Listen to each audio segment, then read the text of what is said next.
tarehe 29 mwezi wa 6 mwaka 2025, Zanzibar International Film Festival tutakuwa na usiku wa tuzo ambayo itakuwa ndio siku ya mwisho ya tamasha. Shughuli hiyo ambayo inatarajiwa mgeni rasmi kuwa Mheshimiwa Waziri, Ofisi ya Makamu wa Pili wa Rais, Sera, Uratibu, Baraza la Wawakilishi, Mheshimiwa Hamza.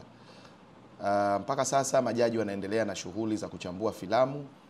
Kwenye siku ya tuzo kikubwa ni kutangaziwa washindi ambao wameshiriki katika mchakato toka mwanzo hadi mwisho, na majaji watatuletea washindi wetu.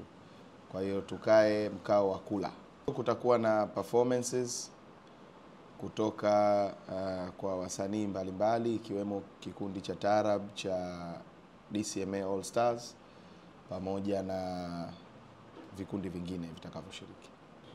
Kwa ujumla tamasha tumeenda kama ambavyo tulipanga, workshops zimefanyika.